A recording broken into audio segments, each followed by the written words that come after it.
here we have it, folks. The LG G Pad 5 10.1 HD coming to you with an overview. Joey the Snapper overview. Let's go. Here we have it, folks, the LG G Pad 5 10.1. Power your world, says LG. Yes, folks, we're talking about a tablet, mid-tier, entry-level tablet that is set to power your world. It provides the tools you need for entertainment, engaging with family, working, and shopping, folks. Yes, so you have all these beautiful pre-installed apps here. You have the Play Store, of course, which every Android device has. You have contacts, which you'll be able to see by putting your Gmail in there. You have all the Google apps that you'd expect to have: YouTube Music, YouTube, Google Chrome, Gmail, Google Maps, Slides, Duo, Google Docs, etc. You have your Quick Memo app from LG, your camera app, the calendar, the calculator, audio recorder, record some audio. Beautiful, beautiful, beautiful. Now, of course, this tablet does have the ability, like the new LG devices, to remove the app drawer, but I've decided to opt in. I love having an app drawer, so I love seeing my apps in an app drawer. In terms of other applications that we're talking about, we have the Essentials apps, audio recorder, calculator, cloud contacts, as mentioned earlier. But beyond powering your world, you do have a maximize your view display. We have a 10.1-inch display for a mid-tier tablet. Very rare in the US market. You don't get some of these mid-tier tablets with 10.1-inch displays. Usually they're about 8 inches, 9 inches, 7 inches. But we're beginning to see more 10.1-inch tablets in the mid and low mid-range. And this is pretty good because it's going to be good for those of us that just want a tablet for viewing things, maybe writing some quick memos and all that. Speaking of memo, you could totally draw stuff and be like, hey, you know, you could totally take notes on this with your finger. You could totally buy a stylus as well and use it for this, a universal stylus that works with touchscreens. This is a pretty cool, cheaper alternative to those of us that sometimes use an Apple iPad or Apple Pencil. You know, Apple Pencil itself is already $120. An iPad already goes from $330 and up. So this is a tablet that's going to cost you $299 or less. And in some cases, if you get it with carriers, you might even get it for free or at a discounted rate. But of course, it is pretty responsive on this app. It's not too slow. The app at least, but it is pretty limited. It doesn't feel like one of those drawing apps that you'd get from Apple, like the Notes app that you could write notes on and really go back and erase everything. It does take some time getting used to, but it's pretty cool for the price. You are getting a lot with this tablet. So of course, you're gonna get bigger performance, better battery life, fast charging with this tablet. It boasts a long-lasting battery that provides more than a day's work and play, and a fast charging battery also. This does come with a fast charger, which is going to be good for those of us that need a quick charge for this. This also has a fingerprint sensor, which I'm going to check out real quick. Let's see. So let's go into the settings here. So typically on an Android tablet, when you go into the settings, you get this beautiful settings display with a little bit of an LG touch to it. So here you are. So the fingerprint sensor is actually right over here. So on this side, you have a fingerprint sensor, which isn't a button. It's not a power button. Power button is up here. It's not a volume button. Volume up and down is up here. You have the fingerprint sensor on the side, which is a very interesting take. Very similar to those Sony phones back in the day that had the fingerprint sensor on the power button, but this doesn't have it again on the power button. It's on the side. So it's an interesting take, since we all hold our tablets like that anyway sometimes. You know, it isn't too crazy of a place to put a fingerprint sensor. But as you saw, going through the settings app, it isn't too much of a hassle. It's not too slow. It's not too fast either. It's just right. It's not going to give you the most incredible performance ever, but it is going to give you the basics. Spec time. What are we talking about in regards to specs with this stunning little tablet? Let's check it out.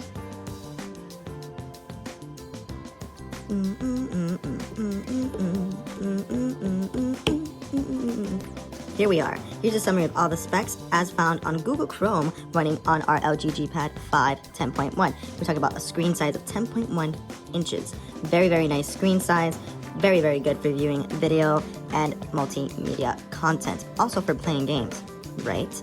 Well, I'm not so sure about that, but before we go there, battery capacity 8200, pretty okay. LG claims that this will last the entire day with some basic usage, but of course it depends on what you do with the tablet. Front-facing camera, 5 megapixels. We're going to test that out later. We're talking about a memory, RAM, random access memory. This is the big one. How many apps can you run at the same time while having the device going?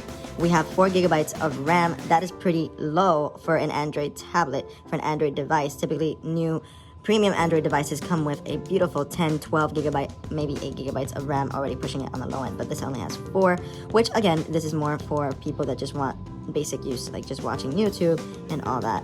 Let's talk about the processor. We talk about a dual 2.3 gigahertz processor provided with a second dual 1.6 gigahertz. So it's kind of like a quad core, but it's like not really a quad core. Rear camera resolution 8 megapixels. We're talking about a beautiful display. It does have a great resolution, 1920 by 1200 pixels, talking about 1200p, higher than full HD. It is a full HD tablet, as it states on the box right over there. Storage, we have at 32 gigabytes of storage. That's pretty cool, and you can add more storage as well. Now, half of that storage is used by the tablet already, by its operating system and its pre-installed applications. So that's a pretty big chunk of data that has been used. In reality, you only have 16 gigs of storage, which is a no-no for big users in terms of downloading multimedia, downloading pictures and all that beautiful stuff. But you can add more memory. Now, we did talk about specs when it comes to this amazing little gadget. Let's look at the video. Let's see what it's about. What's the quality of this video? Can you stream 4K video? Can you stream 1080p video? Let's check it out. So, wow. So it's great. You're able to load up this ad really, really quickly. And here you have some Lego stuff. And yes, you're able to stream at 1080p visuals. Now this is the highest brightness setting.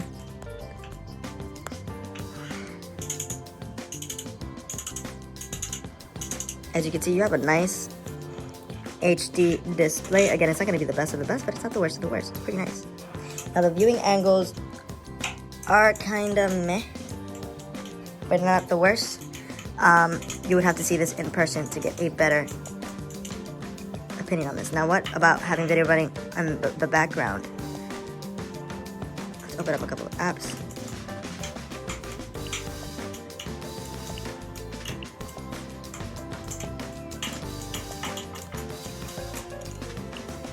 It still runs. It does cause a little bit of lag, but it runs.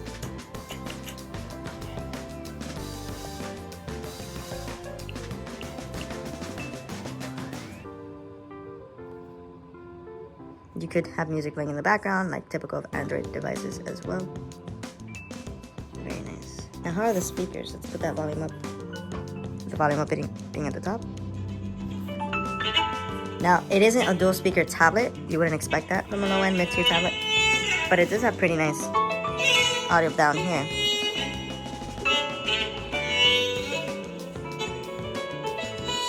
And it does run with USB Type-C, so you can charge it with USB Type-C.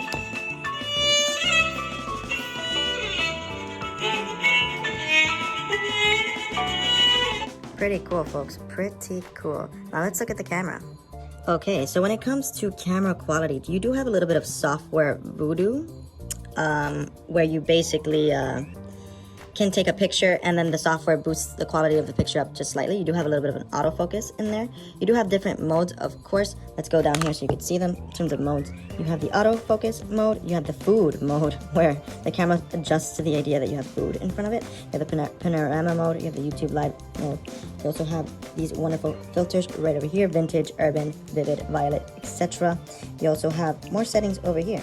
Do you want to capture the content in HDR? Do you want it to have any voice shutter? You could say cheese, smile, etc., and it'll take the picture. You want it to be grid style, add a signature, etc. You have all those beautiful little options. Pretty basic Android camera options. Now let's look at the pictures. So I did take a couple pictures. This is with the back camera. As you can see, you did have a better looking picture after the fact that the camera picture processed using the LG software. So that is some software voodoo. You know, some people like that, some people don't. Honestly, when I'm taking a picture, I want to make sure that the picture that's coming out on the display at the moment is going to be what I get as an end result. The back camera is a beautiful 8 megapixels, while the front camera gives you a 5 megapixel view, which is pretty good. This looks pretty good in my opinion, but of course, there is that software voodoo, which does make it look a little better than it does during the time of the photo being taken. So overall, folks, I have to say this is a pretty okay mid-tier tablet. Is it the best of the best? No. Is it better than an Alcatel 8-incher that's $168? Yes. Is it better than the older LG model, like the LG G Pad with the little stylus? I have to say no. I prefer that LG. In terms of speed, it is a little laggy. Again, 4 gigs of RAM nowadays is unacceptable for an Android tablet. Some of the apps do run well with it, but you know, web browsing is pretty basic with this. Sometimes it loads up quickly, sometimes it doesn't. It depends on the website, but for basic use, for basic Android use, for having a tablet for web browsing, having a tablet for taking a random picture here and there that isn't expected to be photo studio quality, you know, running some video apps, watching some videos on YouTube, watching some videos on Netflix, this is perfectly fine, folks. It is 1080p, you have a great display, it is pretty big. You do have all those options of a typical Android tablet. For someone that is just looking for the basics to go, for someone that's looking for an LTE tablet where you have internet everywhere, this is definitely a good tablet for all of the above. For basic gaming, yes. Anyways, I do think this is an okay tablet, and I do hope you guys enjoyed this video. Please make sure you subscribe. Please make sure that you share, and let me know in the comments below, will you be getting this LG tablet?